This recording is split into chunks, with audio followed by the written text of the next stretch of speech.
eradicated.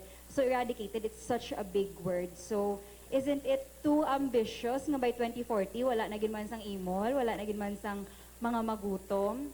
So in my own opinion, no, the root cause of this would be if we really want for our economy or our government to flourish, let's focus on the minor details. It might be minor or the basic problems, but also as major problems man ni sila. Just like sa youth nga nag-aapekto gid kanaton nga I know you will agree with me is ang high percentage of teenage pregnancy, di ba la?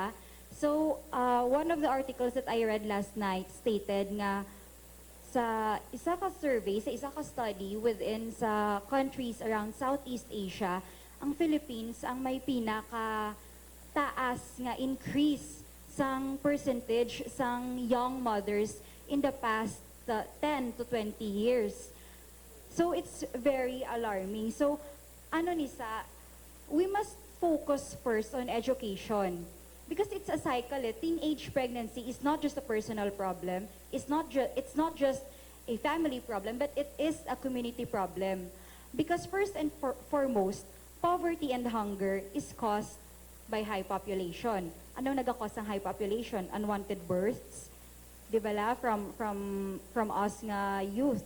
So we need to maybe the government by electing the right officials, by electing the deserving nga set of officers nga mapadalagan ka government, we should focus on education gid. Because kumbaga, education will mold us. Going back, naghambal man to kagina, sorry kung medyo magamuhan ka mo sa point of view ko, pero going back, ginahambal man to kay ang aspirations is family-centered. So the kind of family that we belong to explains the kind of personality that we have, explains the kind of outlook that we have. Mas start din ni sa family. Sa family, what if ang family nagalib sila sa poverty? So the kind of family that you have, that you belong to, is not that ihambal, tabi nga, it's not that very productive. Kaya because once magmahalin ka sa pamilya nga imol, paano ka maka-eskwela? I belong also to a religious group wherein nag-sponsor sila sang mga youth nga makapa-eskwela through hasta college. Pero naghambal ni ang si father nga, okay, let's provide them money, let's provide them allowance. Pero ang mindset sang kabataan is lain eh. Imol kami, tagaan kami sang kwarta, tapos si eskwela namon, nga mga bugto ko to na gutom, wala gani ko pamasahe pa kadto sa eskwelahan. So amo na, we must change our mindset lang gid.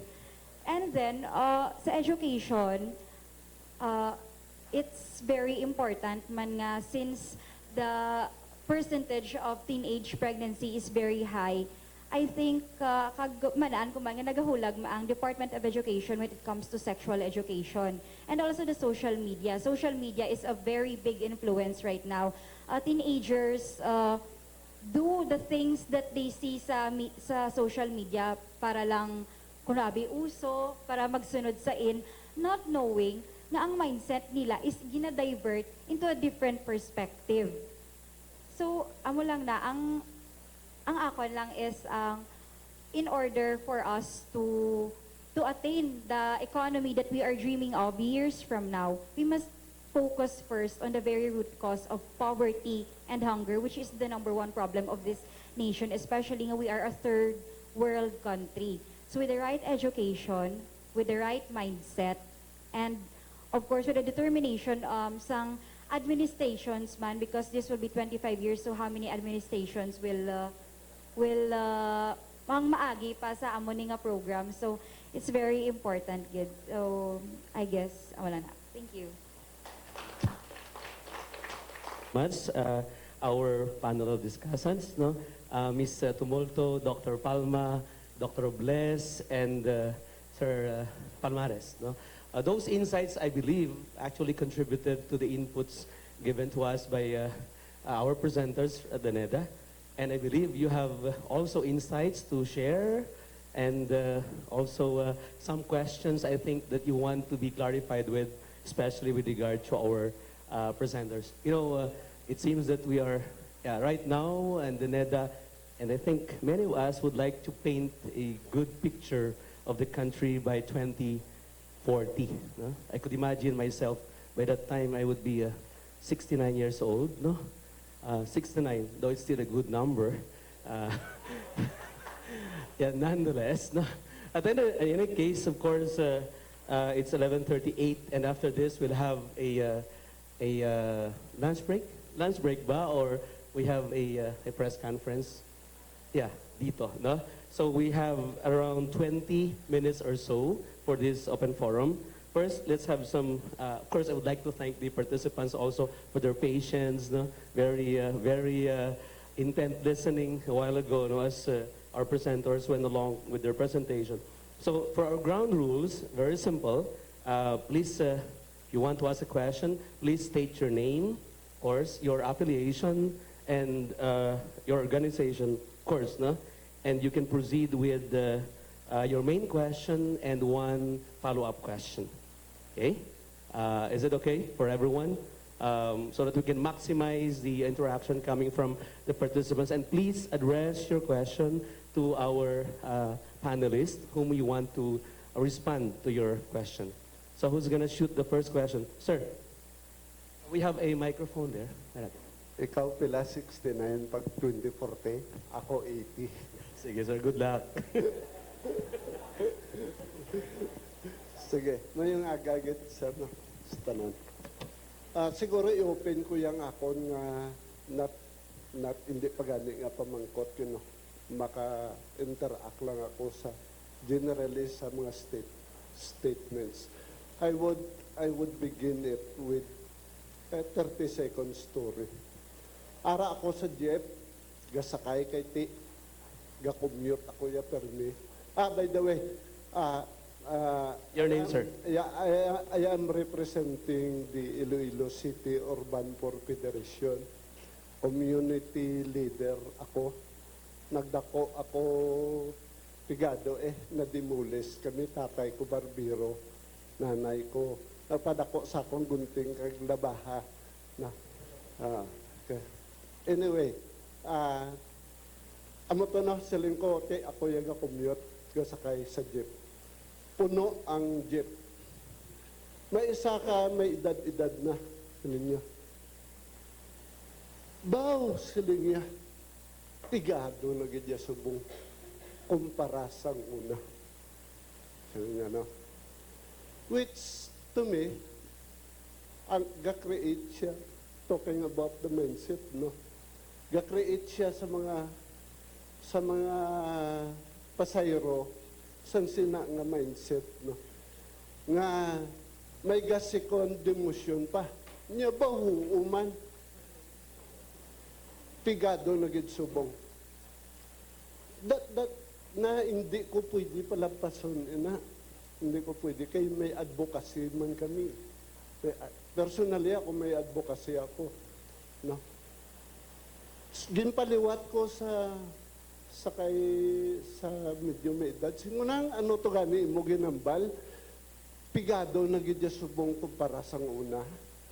Siling niya, of course siling niya siling ko, ginabulyuman ko akong Sir Tingog na kay timi mga pasayro. No, siling ko hindi ako sinay magpati nga mas pigado subong sang una. Mas pigado sang una, mas mayo subong. Mapapati mo ko siling ko siya, siling ko mapapati mo ako sina, kaya nagyan ko ya. Pigado sang una, mayo subong. No, it's a mindset nga hindi pwede, ano na mo, obligasyon tagid kung kisa we have to take time, we have to assert sang ano, no. But just that one way nga siguro with regards to the mindset, no. And ang medyo i-share ko pa is medyo cycle pa siya. nga ga-contribute sa economic everything, no? And this would be, of course, ambisyoso man siya, siguro dire pa ko ya maangkor sa kwan sa mass media. Teenage pregnancy nambal. Ano subong nga makita ta sa mga ga-dominate nga mga mass media dara? Biskan ma-advertise lang sa ngabon, ipakita gid ang panty. I mean, you know, ako Yes, sir. ako conservative. Siguro ma-sense nyo ang conservatism. Yes, no? sir. But there are positive, of course, sang conservativeness. No? Ang aton subong nga mass media is, I could say, kung isa ganin, hindi na ko na yung gambal ko mass media, commercial Media. na sila. Sige, sir. And So, that's sir, all- can you proceed to your question? Sorry to cut you Yeah. off. Actually, hindi That's ko. a comment. Yeah. Thank you po. Ang challenge actually, how I wish na pag-edad ko siyang 80, Sir. may balance ang mass media. Okay. Ang gobyerno makakumpit Yes, sir. Kapanati, no? Okay. ABS-CBN, GMA. Subong daw dinosaur kontra idolo na mo. PIA, PNA, Radyo ng Bayan. It's a good subong ang presidentita. Sige, sir. Medyo may strong statement na siya. Sir, sorry to Yeah. cut you off. Yeah, no? Thank you for the comments, sir. Definitely, we'll have more time with the discussion in the afternoon. We have more than 3 hours to do that. I think, sir, these are ideas. Salamat Yes, sir. sa pagpamati. Yes, sir. Yes. Thank you very much, sir. Thank you. Yes. So, thank you, sir. Let's have Dr. Dusaran, sir. Daw isagi ka papel gindala ni sir di. Karon manabutan talas 12. Okay, yeah. Thank you, Ernie. First comment, actually nakita ko, ambisyon natin 2040. Pero kung basahon mo ang sa notes natin, it's actually ang vision natin 2040. Kaya nakasulat, vision for the Philippines and vision for the Filipino. Basic vision is eradication of poverty. Sa aton panelist, frankly speaking, ma-eradicate gid bala ang poverty by 2040. When a new genes will be introduced, we can eradicate poverty.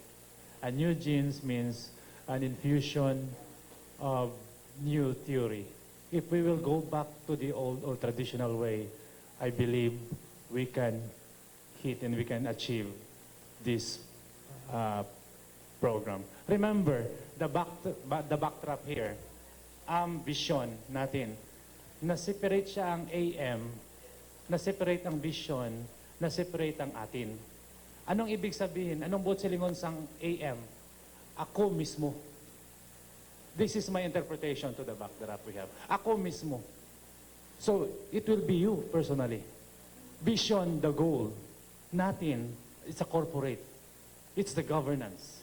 So, if we will introduce a new gene, traditional gene, to each and every one of us, sir, mahit natin yung goal natin. Thank you, Dr. Pa. Yes, sir. Yes, sir. This is a very good question. And I want to throw it back to all of us. Can we do it? Can we achieve in 2040? Because all of these are conditional. We can only achieve it given all those conditions. Number one, let us look into together ourselves if we do have the commitment. It will still boil down the commitment of everybody. Because if every Filipino will just try its best to have this realized, I cannot see any reason why we cannot do that. You see? Because we ourselves, we are the ones trying to provide of what we want to happen to the future. We are the ones who hold our destiny. So, I think we can do it from the positive side, but with other conditions. And number one, if we really strive hard, hard work, you see, sincerity, honesty in government, to minimize, if not eradicate, graft and corruption, that we Filipinos, we try to provide a helping hand, especially to the poorest of the poor. We in the business community, we are conscientized. We have that feeling of, you know, having that conscience to help your other fellow Filipinos, especially the poor people.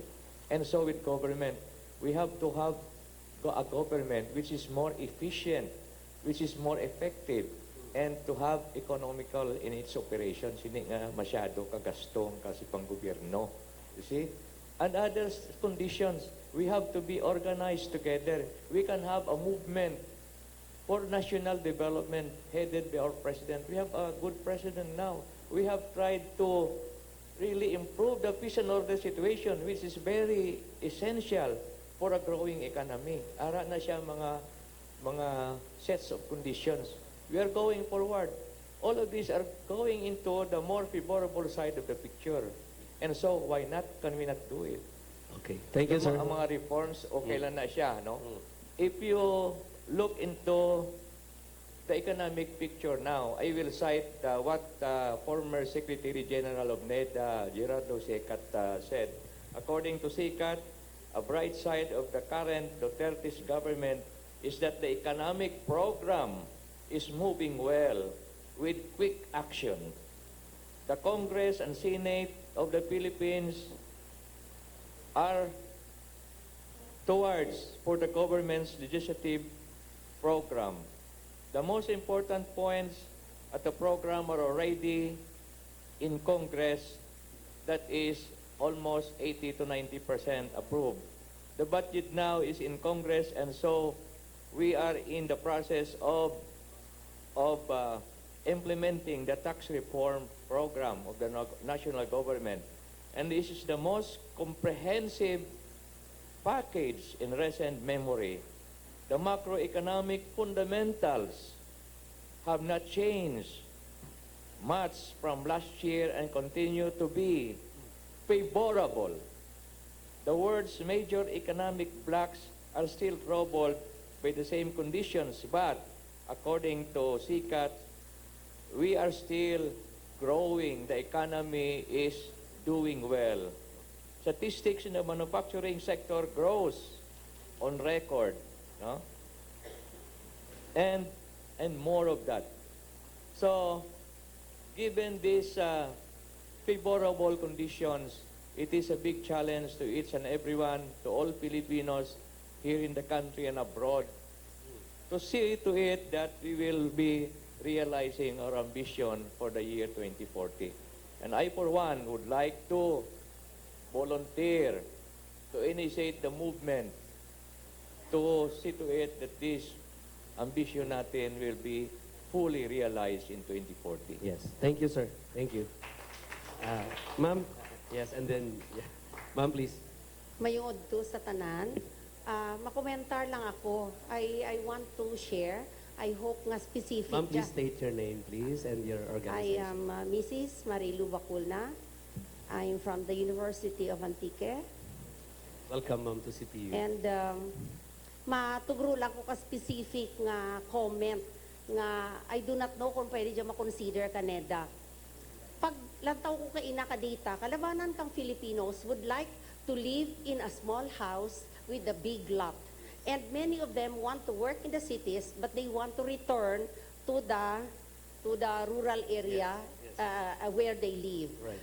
What reminds me, na-remind ako, kasi I suspect all along that we have a Filipino ideal of a home. And our Filipino ideal of a home is bahay, kubo, kahit, munti, may maraming tanim. Di ba? So, why do we want to live in a small house with a big lot? Because we want to be self-sufficient. Ang concept natin ka-home, we plant our own vegetables, we plant our own fruits, we produce our own food, and we are self-sufficient. If we don't have to travel, we will be saving time in the traffic, productive hours without the unnecessary traffic, and we will be saving the environment because we will be reducing our carbon footprints. And many of the Filipinos will not be poor. Ngayon ang tanong ko, saan ang Department of Agriculture? Kasi wala nang kumukuha ng agriculture ngayon kasi wala sa mga youth ang gustong maging farmer Meron pa kasi we all know na pag farmer ka, mahirap ka. So there is no impetus on the part of the government to develop the agriculture sector. Of course, we will agree na dapat mag-invest tayo. I do not know. Please give me a little time. 2 weeks ago, I went to Tokyo, Japan, and just outside Narita Airport, I saw a lot of greenhouses na ang produkto lang ay kamote. And we went to Kawagoe where they retain the traditional houses there and the roads are small. At ang produkto na binibenta doon, biscuits made of kamote, cakes made of kamote, halos lahat kamote, gin-showcase nila. So there is now combination of agriculture and tourism. Na ngayon, ang nangyayari is, marami sa mga tourism officers natin are not tourism graduates. So walang alam. Alam ko yan kasi ang school namin may tourism. But when I check the curriculum ng PSG, it's leading towards hospitality. So hospitality. Hindi yung tourism na nag-plan out kung paano ma-develop ang ating mga tourism spots. So, where is the Department of Agriculture? Ang agriculture, DA, palaging may seminar, palaging may conference, wala ng contact with our poor farmers who need their help in order to develop the small land that they have. Kahit konti lang ang land mo, if the production is maximized, siguro walang poverty. Salamat Thank you po, po. ma'am. Thank you po. I'm Peter Sobrevega from the Department of Agriculture, representing our Regional Executive Director. Ma'am, Sir, I hope you're not from the ATI. no, That's I'm the not from training the ATI, from DA. I've been the Provincial Veterinarian of Antique way back 1982. For 2 years, sa Antique ako. Si Dr. Magdato ng bulo sa akon. Okay. Ang hambali ma'am, medyo tayo nagkakuha sa agriculture. But hambali Dr. Lusaran subong nagadamo. Because ang una, sang i-devolve ang services sa DA sa local government units, wala gintagan importansya ang agriculturist. Sa Office of the Municipal Agriculturist, anong aral na? Commerce graduate, may nursing, may teachers, may amo na. Wala gin-professionalize ang agriculture. So nga makuha ka sa agriculture, kay even in the government, sa employment, wala ginatagaan priority. But now, ang agriculturist may exam. Gina-professionalize na. Hindi ka mag-permanent sa certain position sa DA kung wala ka nakapasar sa board exam. So, amo na nag-amatamat-damo na. No? So, kung nataon mo, it all depends on our leaders also. Kaya ang Department of Agriculture, ang retain lang ang functions sa DA are research and regulatory. Ang extension work, ara na sa local government code, it was devolved to the local government units. Karon, pag abot sa local government units, sino ang boss sa mga technicians? Mayor. Kung maayo ka kay mayor, well, matagaan ka mayong posisyon. If not, pwede ka frozen. Bisan agriculturist ka, pwede ka ma-assign manguliktato sa tinda or di niya ka i-assign. Amo na. So, sino may salada? Kita mismo nga nagpili sa aton local officials. Right? Kaya ang extension services is a devolved function. Wala na sinahand ang national government. So, amo na. But we are hopeful na with the professionalization of the agriculturists, the fisheries, no, may board na sila. Hopefully, ma-improve din natin. And another thing I'd like to ang ginambarka ng President Robles, no? Regarding bala sa land reform, although I'm from from the government, nga kung himay tulutungon mo ang duta, daw ang iya commercial, di ka makaproduce commercial scale. No? Kaya kung 1 hectare, 2 hectares ka lang, paano ka mag-mechanize? Paano mo ma-modernize ang imong nga agriculture practices dira? Pero kung we are trying to improve a large tract of land, no? Yes. Full mechanization na himo naton. And of course, may kapital, tapos ara ya, usually ang may maka-hire kita sa mga technical people who could perform the expected job, di ba na? So, ipinpoint lang natin sa DA daw, although may part man ng DA, no, but hindi maka-response ang DA fully because hindi tanan nga trabaho iya sa DA. But if you say nga ang sa extension work, sa services, sa farmers, ara ina sa inyong local executives. Kaya the agriculturist at the municipal level, even at the provincial level, is under the governor and under the mayors. Sila yung may hands sina. Kung gusto nila tagaan priority ang agriculture, pwede gitya. Pero ano ginahimo nila? Kalabanan, infra.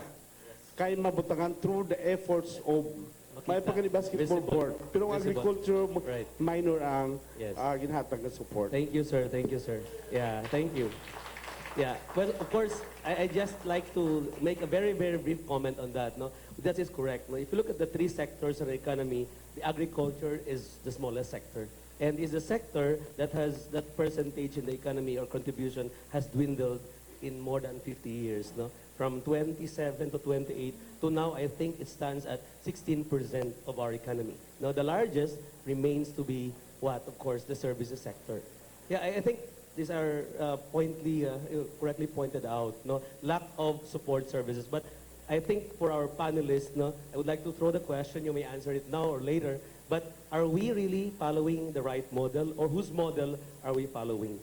Is it that we want to modernize agriculture, like Sir said, mechanize it, or we want to come up with a design that is similar to what Japan and maybe South Korea before was following or are following, right? No?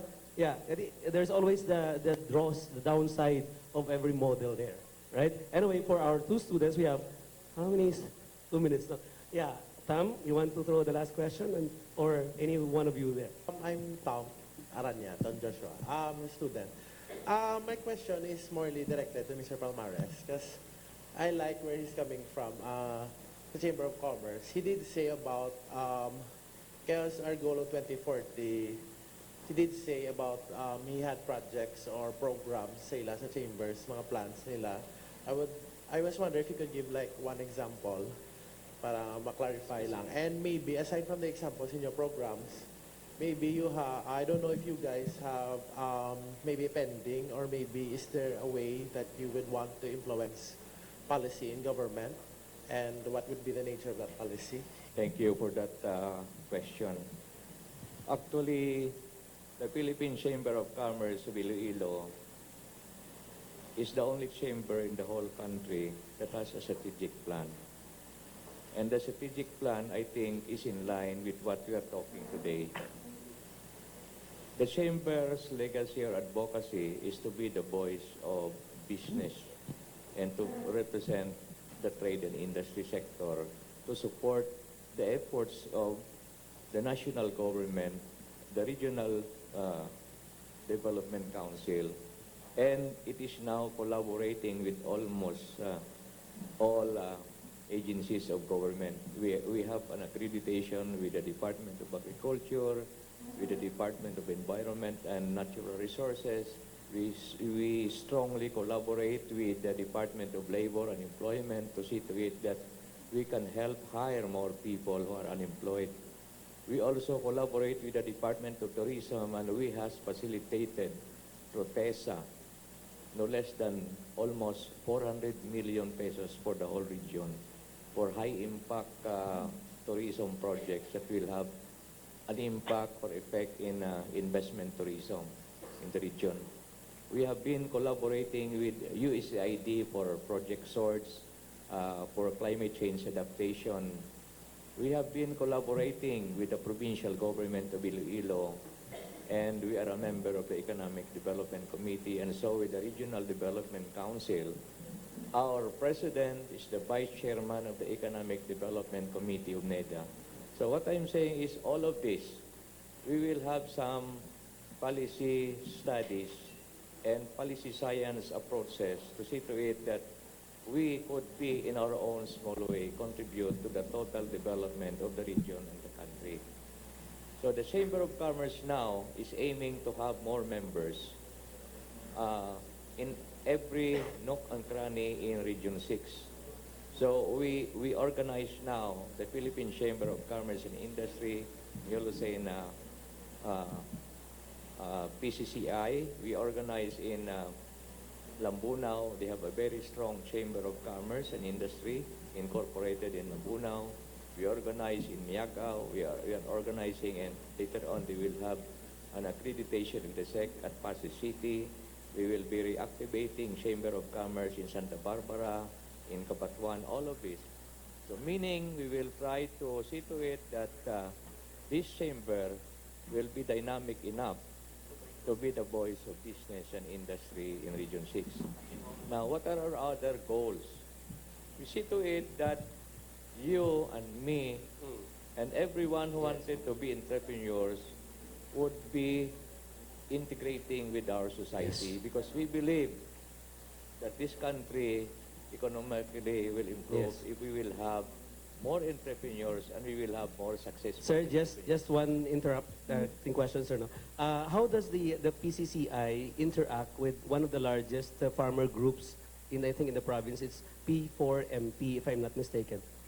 Yeah, P4, ano ba yun? Yeah. P4MP. Is that right, sir? Yeah. Sir, how do you connect with that? Because it's very Actually- specific, yes. Actually, we want to invite them to join because Panay Organic Farmers Association is already a member of the Okay. Philippine Chamber. Yes. So we would like to encourage and invite other members to join the Yes, sir. chamber so that they can have their advocacy Yes. also realized through us Yes. together, because 1 and 1 equals 3. Yes, sir, that's right. You see? Yes. So they have their resources, they have Mm. their talents, we have our talents, we can share together, and we can maybe agree and discuss what are the best things to do in order Yes, to, yes. let's say, help develop the Yes. agriculture industry. Right. Because we know a lot of, policy support and directions in the agricultural Yes. sector, including the subsectors of the agriculture. We're not talking only of crops, we're talking about livestock. We are talking about not only production, we are talking about processing and international marketing of agricultural products. And so with importation of high cost of fertilizers. Yes, So yes, the yes. chamber could be one of the rallying point for all of this. That Yes, is sir. why we are Yeah. trying to reach out to more members. So there is a as well. plan, sir, to reach these people, this group, no? So far, because they're the largest, no? I think the element of networking there is remains vital. So finally, for our last, thank you, Sir Palmares. Just for our last question, before we take the last, okay, maybe we should divide. Yeah, I think you want to yield to him, then, all right. Yes, that's Mr. Aizon. Speakers. I'm Jay Dyson, Okay. student from CPU. I have a question on Dr. Palma. Isn't it that the more traditional, conservative, or religious the state, the more that it is poorer because the people are constrained to the so-called tradition? Sir, you cited a while ago about families living in one house to lessen ang traffic congestion, sir. But it is also not, are we not creating another problem because we are hindering the opportunities and progress of people to grow and find more opportunities in other cities as well, sir? First, about the first point that you want to raise, is about traditional, the religious, social. Conservative. Actually, what I mean there was we need to have a modern economy. but run by traditional lifestyle people. So when you say lifestyle, it talks about diversities of capacity of a certain individual. So hindi lang siya belong to economics or economy or business, but on his or her way of living. That is the point there. When I present this point, because I found out in other countries, I was sent by Department of Agriculture in Singapore, Sri Lanka, and other countries to observe why we have some buying of rice to that particular area, where in fact they have a very small piece of land compared to us. Dito ko nakita nga, in a traditional way, they are still living in the same house, but they are very much modern than us. So that is one way na nakita na ko nga daw effective. Like for example, Japan. And I will be traveling this next week in Malaysia and also in Taiwan to observe this program. So may ara siya nga benefit ang traditional way of living because dara mo siya nakita ang approaches on certain issues. Like for example, in terms of education. Okay? In a traditional way, mas preferred Japon sa Pilipino ang traditional old way of education compared to now. Of course, there are advantages and disadvantages. But we need to have a traditional way of living, not only sa education, but also in our lifestyle. Also, for example, the traffic that I've mentioned. Okay. In Manila, grabe ang effects ng traffic. Not here in Iloilo. Because mas damo ang vehicle sa lakyan sang sa area nga ara sa subong. They are increasing the numbers ng vehicle and permanent ang number of square meter sang area. But if we will go back to our traditional way, or if we will introduce a new gene to all Filipinos to patronize our own way of living before, actually, amo na nga anangin unique ang Pilipino. When you go to other countries, they still nauna nila nga ang Pilipino still living in the same roof, in the same family, biskan tatlo or apat na. What I mean in this position is, ma-neutralize mo ang pag-expound, pagdamo sang ibang nga mga facilities, like vehicle for example. Kung may isa ka family, may isa ka vehicle, sa kabilugan, sang sa subong nga may tatlo ka vehicle sa isa lang ka balay, nga it's just only a portion of a family. So may ara na siya nga pros and cons, but the way I see this, not only on a specific issue, but as a whole, nga may ara ta nga malabot kung ang aton nga direksyon ina nga economic, modern economy, but it will be run by a traditional way of thinking or lifestyle. That is really the point that I just want to raise. Because damo sa modern countries right now, but it's still practicing the traditional way of living. And I've mentioned that Korea, Japan, other countries in Europe. But here in the Philippines, we are westernized people. Kagamu na nagapull sa aton back. It's the culture. Like for example, I mentioned bago lang ang food. The food that needs medicine later on. How can we achieve this goal if we will become sick after 24 years?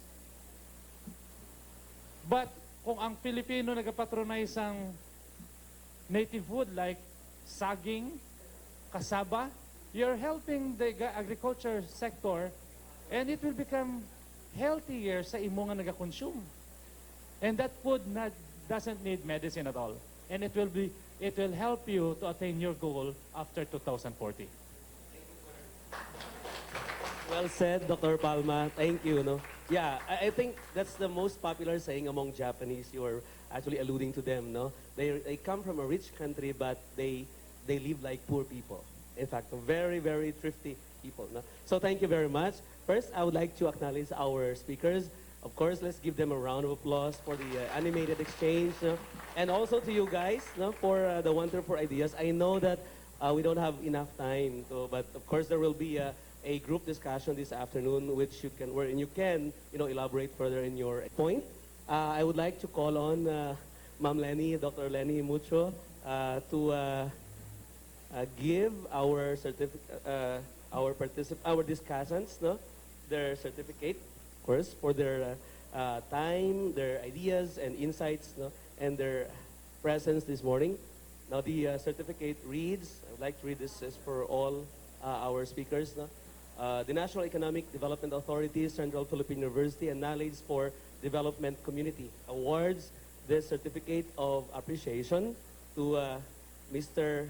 Peloteo Palmares, in recognition of his valuable contribution as the Speaker of the Ambisyon Natin 2040 Public Forum, held on 11th October 2016, given this 11th day of October 2016 at the EMC, Central Philippine University, Haro, Iloilo City. Signed, Ms. or Dr. Nerissa T. Esguerra, Director, Development Information Staff, National Economic and Development Authority, and Dr. Teodoro C. Robles, President, Central Philippine University. Thank you very much, sir, for your time and ideas. The same certificate is given to Dr. Joel O. Palma. Sir.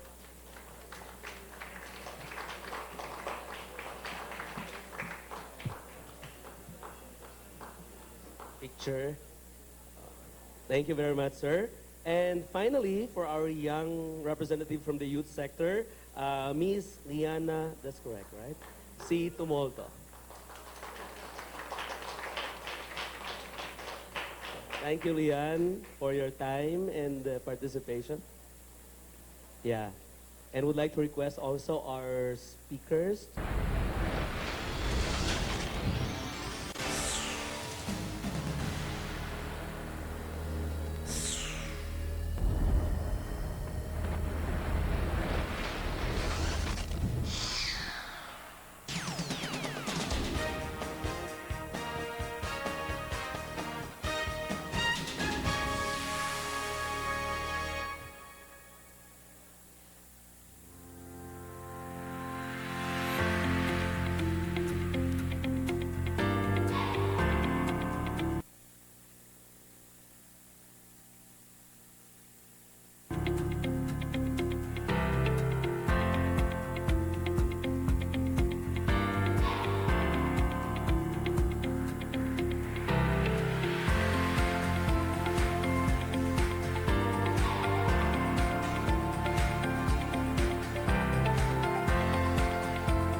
established in 1945. No, it was a multi-grade school before I came over last 2012. No, so when I was assigned here in 2012, I campaigned for more enrollment. That is why the following year we had already a single class.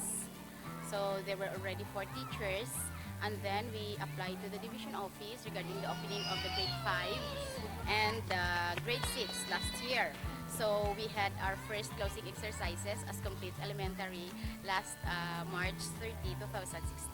So we have, as of this time, 115 from kinder to grade 6. There are 7 teachers assigned and 1 locally funded teacher. So all in all, there are 8. Ate, kung summertime, tama gikabudlay ang tubig diri sa amon school because nga ang location nga daan mataas kag wala kami sang enough balang rainwater collection facilities nga maka-cater. So ang amon diri nga mga tanom sa school kalamatay gidya during summertime. And then ang mga pupils namo naga-carry kita sila, nagadala na sila sang ginalon nga tubig from their homes to the school para lang gid nga may magamit sa CR and then for their hand washing. May water tank kami dira sa likod pero amo lang gid na nga gagamay lang gid bala hindi gid siya maka-cater sang needs sang school kay kung ma-full na siya ang water tank namo usually malas lang na siya mga 3 to 4 days. And then maubos na dayon. So every day gid na sila nagadala isa ka galon. Kada bata. Yes, kada bata gadala na sila isa ka galon nga tubig para may ara sila yang gamiton pag sa CR kag sa ilang hand washing.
kang ang good ang bulig hindi ila sa mga ginikanan pero pag suporta ginikanan ilabi na gid sa kabataan daw hindi ila gid siya daw kung nag-eskwela sanda hindi ila siya nagbitbit ka mga galot ang mambal ko lang sa natao da nga bulig kita naman sa eskwelahan ilabi na gid sa nainggit elementary school daw ang good kid nga bulig nga mintras tanto nga nagatindag ang eskwelahan kag pagsuporta ka barangay official nga makabuhol kag